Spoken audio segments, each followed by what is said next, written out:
মাশআতু ইখওয়াতে ইউসুফ তথা হযরত ইউসুফ আলাইহিসসালাতু ওয়াসসালামের দুই ভাইয়ের মতান্তরে 7 ভাইয়ের কবর এ জায়গাতেই অবস্থিত। এখানেই রয়েছে হযরত ইউসুফ আলাইহিসসালামের দুই ভাইয়ের কবর। শুধু কি তাই, রয়েছে নবী হযরত ইউসুফ আলাইহিসসালাতু ওয়াসসালামের দুইজন সৎ মায়েরও কবর।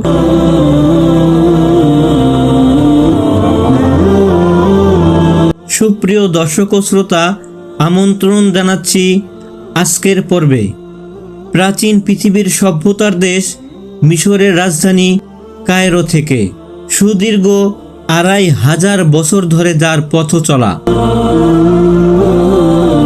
আজকে আমাদের গন্তব্য সাইয়েদনা হযরত ইউসুফ আলাইহিসসালাতু ওয়াসসালামের দুই ভাইয়ের কবর জিয়ারতের উদ্দেশ্যে। মাশিকাতুল আজহারের সামনে থেকে আমরা রওনা হচ্ছি সেই পথে। এই পথের সাথে জড়িয়ে আছে জান্নাতের পাহাড় জাবালে মুকাত্তাম, যে পাহাড়ে হযরত ইউসুফ আলাইহিসসালাতু ওয়াসসালামের পিতা হযরত ইয়াকুব আলাইহিসসালাতু ওয়াসসালাম এবং তার পরিবার বসবাস করেছেন দীর্ঘ একটা সময়। এখানেই শেষ নয়, এই পাহাড়ের পাদদেশেই অবস্থিত পৃথিবীর দ্বিতীয় বৃহৎ কবরস্থানের রয়েছে অসংখ্য সাহাবী ও আউলিয়ায়ে কেরামের মাজার। প্রথমেই সাইয়েদা আয়েশা নামক রাজধানী কায়রোর প্রাচীনতম এলাকায় যেতে হবে। বন্ধুরা, কায়রো শহরের প্রাচীন স্থাপত্য শিল্প দেখতে দেখতে আমরা চলে এসেছি সাইয়েদা আয়েশা নামক এলাকায়।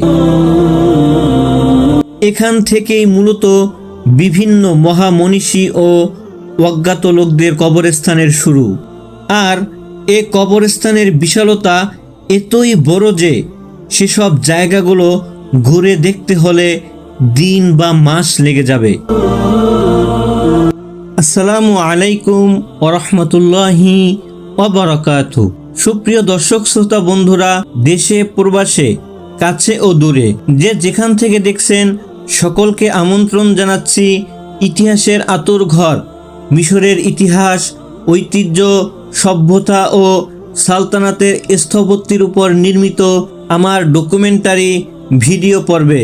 আজকের পর্বে আমরা আপনাদের নিয়ে এসেছি জান্নাতের পাহাড় জাবালে মুকাত্তামের পাদদেশে হযরত ইউসুফ আলাইহিসসালাতু ওয়াসসালামের দুই ভাইয়ের কবর জিয়ারতের উদ্দেশ্যে। সেই পথেই রয়েছে সিটি অব দ্য ডেথ অর্থাৎ মৃতদের উপত্যকা, এবং এটি হচ্ছে পৃথিবীর দ্বিতীয় বৃহৎ কবরস্থান।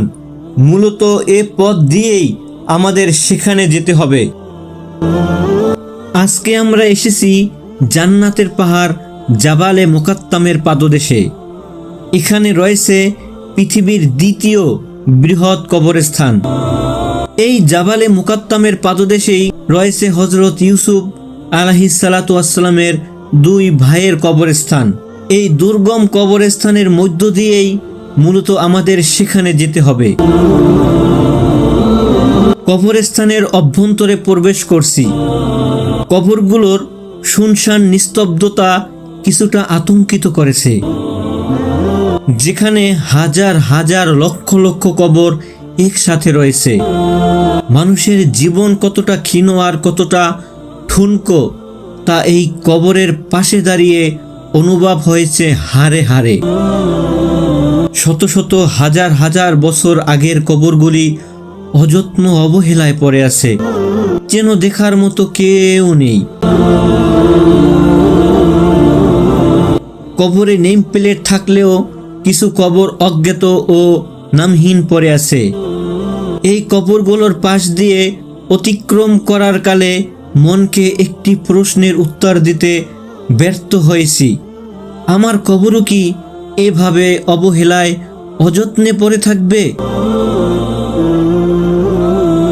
এই কবরস্থানে একটি জিনিস লক্ষ্য করলাম, সেটি হলো এখানের কিছু কবরের উপর এরকমের ছোট ছোট পাত্র নির্মাণ করা হয়েছে, যেগুলোর একটিতে থাকে পানি, অন্যটিতে থাকে খাবার, যা পাখিদের জন্য রাখা হয়েছে।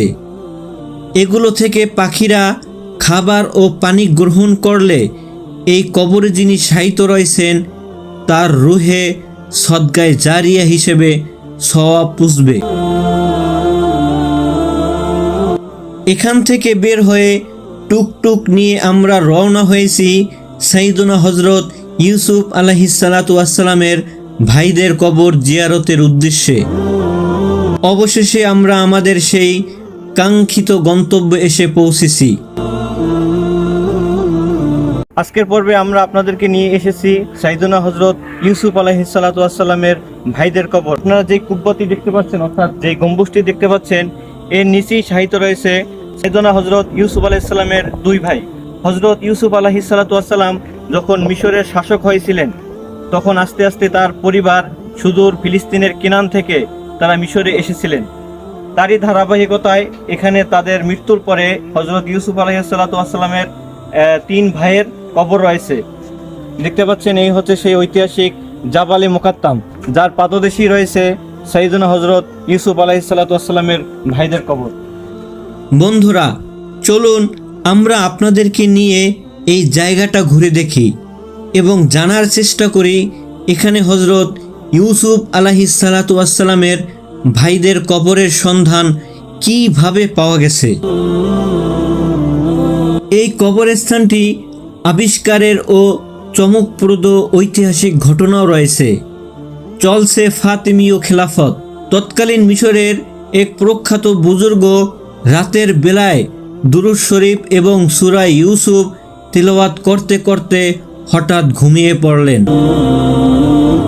স্বপ্নে তাকে এক আগন্তুক ব্যক্তি এসে বলল, এসব তো আমাদের ঘটনা, তুমি কিভাবে জানলে এসব ঘটনা? কে তোমাকে জানিয়েছে?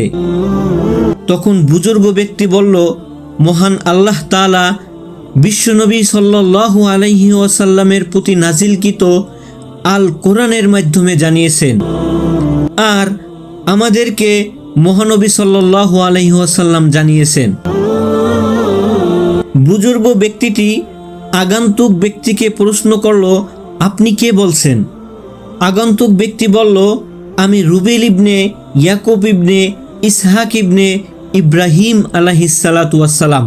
বন্ধুরা, পর্দায় এখন যে জায়গাটি দেখতে পাচ্ছেন, এই জায়গাটির দিকে নির্দেশ করে ইয়াকুব নবীর পুত্র রুবেল বলল, এখানেই আমাদের কবর অবস্থিত। ঐতিহাসিক এ স্বপ্ন তৎকালীন মিশরীয় রাষ্ট্রপ্রধানকে জানানো হলে তিনি সঙ্গে সঙ্গে এ জায়গাটি চিহ্নিত করে বাধাই করে রাখেন। পরবর্তীতে মিশরীয়দের মাঝে ব্যাপক শোরগোল পড়ে যায় এ পবিত্র জায়গাটি সম্পর্কে। ঐতিহাসিক সূত্রে এখানেই ইয়াকুব নবীর 2 পুত্রের কবরের সন্ধান পাওয়া যায়। তারা হলেন রুবেল ইবনে ইয়াকুব ইবনে ইসহাক ইবনে ইব্রাহিম আলাইহিসসালাতু ওয়াসসালাম। অন্যজন হলেন ইয়াসা ইবনে ইয়াকুব ইবনে ইসহাক ইবনে ইব্রাহিম আলাইহিসসালাতু ওয়াসসালাম। বন্ধুরা, পিছনের যে পাহাড়টি দেখতে পাচ্ছেন, এটি হচ্ছে জান্নাতের পাহাড় জাবালে মুকাত্তাম, যে পাহাড় দেখে হযরত আদম আলাইহিসসালাতু ওয়াসসালাম দোয়াও করেছিলেন। এর পাশেই যে দেখতে পাচ্ছেন এই বিস্তীর্ণ এলাকা, ঘর বাড়ির মতো, এগুলো মূলত কবর। মিশরে কবর দেওয়ার বিভিন্ন ধরন রয়েছে, তার মধ্যে একটি হচ্ছে ঘর বাড়ির মতো তৈরি করে তার ভিতরে চেম্বারের মতো করে মৃত ব্যক্তির লাশ রেখে দেওয়া হয়। মূলত বালু এবং কংক্রিটময় হওয়ার কারণে এই পদ্ধতি অবলম্বন করা হয়। সুপ্রিয় দর্শক ও শ্রোতা, আপনারা যেই গম্বুজটি দেখতে পাচ্ছেন, এটি হচ্ছে মসজিদের গম্বুজ। এর পাশেই রয়েছে হযরত ইউসুফ আলাইহিসসালাতু ওয়াসসালামের 2 ভাইয়ের কবর। কিন্তু স্থানীয় লোকদের মতে এখানে তার 7 ভাইয়ের কবর অবস্থিত। এটা হলেও হতে পারে, কারণ এই জায়গাটা বিস্তৃত এবং তাদের ইতিহাস হাজার হাজার বছরের প্রাচীন। আর এই যে 2টি স্থাপনার মতো দেখতে, এই দুটি হচ্ছে হজরত ইউসুফ আলাইহিসসালাতু ওয়াসসালামের সৎ মায়ের কবর। ইউসুফ আলাইহিসসালাতু ওয়াসসালামের ভাইদের কবরগুলো ফাতিমীয় খেলাফতের সময় সংরক্ষিত করা হয়েছে।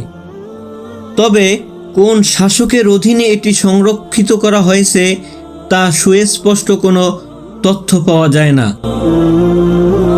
পরবর্তীতে 1355 থেকে 1356 খ্রিস্টাব্দের মধ্যে এটি মামলুক শাসক আনসারউদ্দিন আবু মুহসিন কর্তৃক জায়গাটি সংস্কার ও মসজিদ নির্মাণ করা হয়। মসজিদের মেহরাবটি ত্রিকোণ আকৃতির, ইসলামী ঐতিহ্যের এক বিশেষ বৈশিষ্ট্য হিসেবে গণ্য হয়। আর মসজিদের অভ্যন্তরে সুন্দর সাজসজ্জা এবং শৈল্পিক ডিজাইন রয়েছে, যা মামলুক স্থাপত্যর নিদর্শন বহন করে। মসজিদটি হাজার হাজার বছর ধরে ইসলামী সংস্কৃতি ও ইসলামী ইতিহাসের একটি গুরুত্বপূর্ণ অংশ হয়ে আছে। স্থানীয় মানুষদের মধ্যে রয়েছে এ জায়গাটি নিয়ে বিশেষ ধর্মীয় এবং সাংস্কৃতিক গুরুত্ব। বন্ধুরা, সাইয়েদনা হজরত ইউসুফ আলাইহিসসালাতু ওয়াসসালামের ভাইদের মাকবারা তথা মাসআতু ইখওয়াতে ইউসুফ থেকে আজকের মতো এখানেই বিদায় নিচ্ছি। কথা হবে পরবর্তীতে নতুন কোনো ভিডিওতে, নতুন কোনো স্থানে। সেই পর্যন্ত সকলেই সুস্থ থাকুন, ভালো থাকুন। আসসালামু আলাইকুম ওয়া রাহমাতুল্লাহি ওয়া বারাকাতুহু।